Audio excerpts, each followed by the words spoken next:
గ్రామ పంచాయతీ ప్రజలందరికీ కూడా పెద్దలకి అందరికీ నాయకులకి నాయకులకి కుటుంబంలో అందరికీ కూడా నమస్కారం.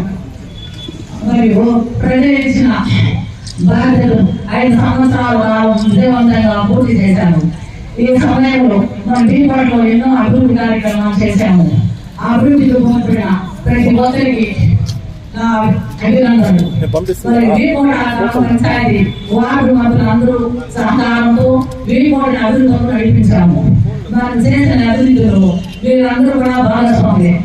మనం పదవీ బాధ్యతలు తీసుకున్నప్పుడు మన ఈమో గారు గణపతి గారు చేరేడు వార్డులో ఉండి రూపాయలు తీర్చడంలో మనం అంత సహాయం కృషి చేశాము. అలాగే మనం ఎంపీలో డిప్యూటీ ఎంఆర్ఓ గారు కానీ వీఆర్డు గారు కానీ ఎంఆర్ఓ ఆర్డు గారు కానీ ఎంతో సహాయం అందజేశాము. తర్వాత వచ్చిన మరి ఈమో శివశంకర్ గారు కూడా ఈ కూడా అభివృద్ధి ఎంతో చెల్లి గురించి అభివృద్ధి పనులు నడిపించారు.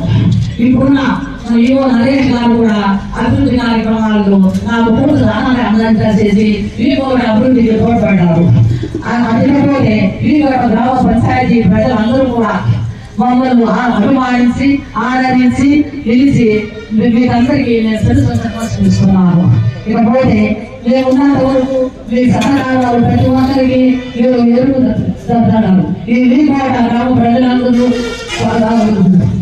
పదివేకాలం పోయినా కూడా మీరు నేను ఉన్నంత వరకు కూడా నన్ను ఇదే విధంగా అభిమానిస్తారని నేను కోరుకుంటున్నాను. నాగారు కూడా ఎన్నో కార్యక్రమాలు చేశారు. నాగంటే ఎంత చూపారు మీరందరూ కూడా అతను కూడా చూడాలని నేను కోరుకుంటున్నాను. ఇకపోతే ఈ వినుకోట గ్రామ పంచాయతీకి నేను చేసిన పనులను గ్రామ పంచాయతీ ప్రత్యేక అధికారుల పాలనలో సిబ్బంది సైతం కనీసం జీతపత్యాలు చెల్లించని దుస్థితిలో ఉంది.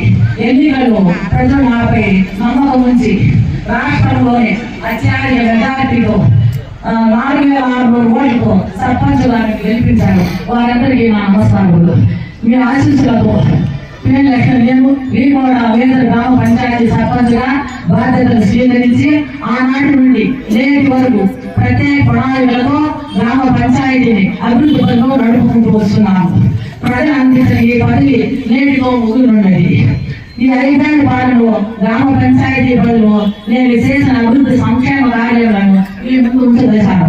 ఎన్నికల్లో ప్రజలకు ఇచ్చిన వాగ్దానాల మేరకు నేను సర్పంచ్ గా బాధ్యతలు స్వీకరించిన వెంటనే మీ ఊరికి మీ సర్పంచ్ కార్యక్రమం ద్వారా ప్రతి పల్లెకు ఇంటింటికి వెళ్లి ప్రజల సమస్యలు తెలుసుకుని సత్వరం పరిష్కరించి కొత్త శ్రీకారం చుట్టాము. వీకోట గ్రామ పంచాయతీ కార్యాలయంలో పనుల కోసం వచ్చే వారికి స్వయం పాలన ప్రత్యేకంగా ఫిర్యాదు రిజిస్టర్ ఏర్పాటు చేసి అందులో నమోదైన ప్రతి సమస్యను 24 గంటలలో పరిష్కరించడం జరిగింది. కార్యాలయానికి కరప్షన్ ఫ్రీ ఆఫీస్ గా మార్చి ఈ పని కోసం వచ్చిన ఏమి ఆశించకుండా వారి పనులను సత్వరం చేయించి ఇవ్వడం జరిగింది. దశాబ్దాలుగా హైకోర్టు కేసులను అభివృద్ధికి నోచుకొని వీకోట పంచాయతీని బస్టాండ్ అక్కడి దుకాణదారులతో చర్చించి కొత్త షాపులంత వారికి కేటాయిస్తామని హామీ ఇచ్చి వైఎస్ఆర్ కమర్షియల్ కాంప్లెక్స్ నిర్మించి ప్రయాణికులకు శాశ్వత సెంటర్ ఏర్పాటు చేసి ప్రజలకు అందుబాటులో సెంట్రల్ బస్టాండ్ కూడా డాక్టర్ వైఎస్ కమర్షియల్ కాంప్లెక్స్ ను 2nd, 3rd, 3 విభాగాలుగా విభజించి నిర్మించి దుకాణదారులకు అందుబాటులోకి తీసుకొచ్చాము. వీకోట పట్టణంలోని హిందూ శ్మశాన వాటిలో సిమెంట్ రోడ్డు వేయించి స్నాన గదులు నిర్మించి అక్కడ వీధి దీపాలు ఏర్పాటు చేసి ఎల్లప్పుడూ పరిశుభ్రంగా ఉండేలా చర్యలు చేపట్టాము. అలాగే ఎవరైనా మృతి చెందితే వారికి అవసరమైన ఫ్రీజర్ బాక్స్ ను ఉచితంగా అందజేయడం జరిగింది.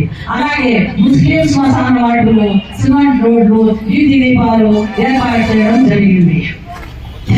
ప్రపంచాన్ని గడవలాంచిన కరోనా మహమ్మారి బారిన పడిన బాధితులకు పంచాయతీ కార్మికులు నిత్యావసర సరుకులు అన్నింటినీ శానిటరీ కిట్లు అందించాము. క్వారంటైన్ లో బాధితులకు భోజనము మందులు అందించి ఆడుకోవడం జరిగింది. కరోనాతో మృతి చెందిన వారి కుటుంబ సభ్యులతో రాలేకపోయినా వారు మేము అంత్యక్రియలు నిర్వర్తించి కుటుంబ సభ్యులకు ఆర్థిక సహాయం చేసి ఆడుకోవడం జరిగింది.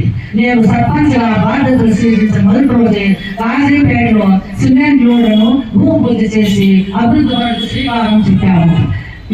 చివరిగా తల్లిపల్లి గ్రామం వరకు సిసి రోడ్డు వేశాము, ఇవ్వడం జరిగింది. ఈ 5 ఏళ్ల కాలంలో 5 కోట్ల వ్యయంలో 14,000 మీటర్లు సిసి రోడ్డు నిర్మాణం పూర్తి చేసి ప్రజలకు సౌకర్యం కల్పించారు.